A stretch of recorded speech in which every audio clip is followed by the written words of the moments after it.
You can fly from Buenos Aires to Santiago in a little over 2 hours. Almost everyone does. And if you've got the right window seat, you get a few minutes of white peaks and then it's all over. But we're going to spend a day down there instead. Up through the vineyards outside Mendoza, over the Los Libertadores Pass at 3,200 meters, past Aconcagua, and then down a series of tight switchbacks into Chile. It takes the better part of a day, and it's also the reason this trip is called what it's called. Because the Andes doesn't only separate these two countries, it explains them. Argentina spent its history facing east across the Atlantic, toward the Europe most of its people came from. Chile faces the Pacific, and mostly itself. One mountain range, two completely different ideas of where the rest of the world is. I'm Gordon Dreger, founder of Wheel and Anchor. I've spent time in both of these countries, and I'd like to show you how they fit together. 14 days, 3 hotels, all of it heading west. We start with 5 nights in Buenos Aires, which is long enough to stop treating it as a list of sights and start having a favorite street. From there, 1 day across the river into Uruguay and another north into the Delta. Then a short flight to Mendoza and 4 nights in Argentina's wine country, with the mountains standing at the end of nearly every street. From Mendoza, we cross into Chile by road and settle into Santiago for 4 nights, with the Pacific coast a morning's drive away. 2 capitals, wine country on both flanks of the same range, and in the middle, a mountain crossing that most itineraries quietly replace with an airport. Buenos Aires is, in my mind, the most satisfying mix of Latin America and Europe you'll find anywhere. Broad boulevards, leafy neighborhoods where the plane trees close overhead, and a sense of pride in the place that you pick up within an hour of arriving. That European inheritance isn't decorative. Between the 1880s and the 1930s, this city absorbed millions of Italians, Spaniards, Poles, and Syrians, and it's still audible. Porteños, the people who reside here, they speak a Spanish with an unmistakably Italian swing to it. Tango came out of that same mixture, and it didn't come out of a ballroom. It came out of the working-class streets near the port, from people at the bottom of the ladder, and it was disreputable for years before it became respectable. We'll see it one evening in San Telmo, in the neighborhood that produced it. 5 nights also means time on your own. The bookshop that occupies a Belle Epoque theater, novels stacked in the old boxes, shops selling saddles and riding boots in a country that has never stopped being horse mad. The cemetery at Recoleta, famous as the resting place of Evita, and which is less a graveyard than a small city of marble streets. And then there's the restaurants that don't really even wake up until 11 at night. It's easy to forget that Buenos Aires is a river city. The Rio de la Plata is close to 200 kilometers wide at its mouth, brown with silt, more sea than river, and 2 of our days are spent out on it. The first takes us across to Colonia del Sacramento in Uruguay.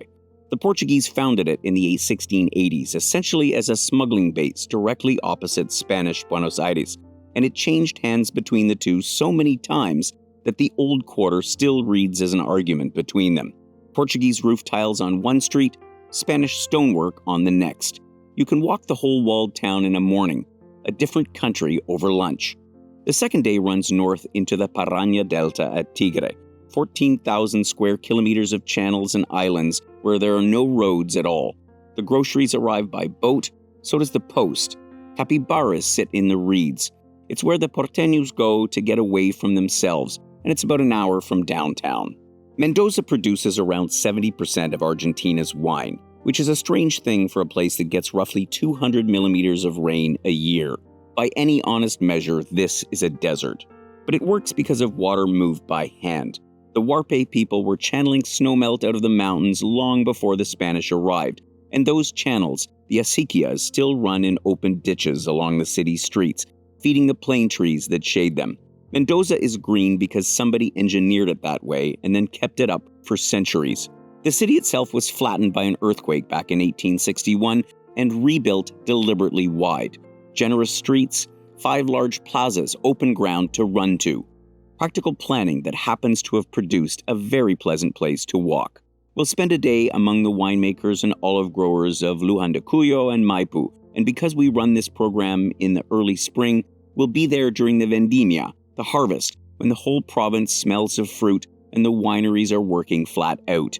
Another afternoon we cook, into the garden to pick, then empanadas, humitas, and meat over open embers, which is the technique this country has genuinely perfected. And then the day the trip is named for. We leave Mendoza through the vineyards and climb. Orchards give way to scrub, scrub gives way to rock, and within a couple of hours there's nothing growing at all. Just ochre and gray walls streaked with meltwater. We stop at Puente del Inca, a natural stone bridge stained sulfur yellow by the hot springs beneath it, with the ruins of an old spa sitting underneath. Somewhere above us, Aconcagua, the highest mountain in the Andes, 6,961 meters. You need a clear day and a bit of luck to see it properly, but it's worth watching for. At the top, we go through the Cristo Redentor Tunnel under the border, and we come out in Chile. What was a long, steady climb on the Argentine side becomes something else entirely on the way down. A stack of hairpin bends called Los Caracoles, the snails folded into a mountainside, one on top of the next. It's a long day in the vehicle, I won't pretend otherwise, but you arrive in Chile understanding in your body that you have crossed something, which is not a thing an aeroplane can give you. Santiago sits in a bowl with the Andes right there at the end of the street, close enough that on a clear morning the city looks unfinished against them.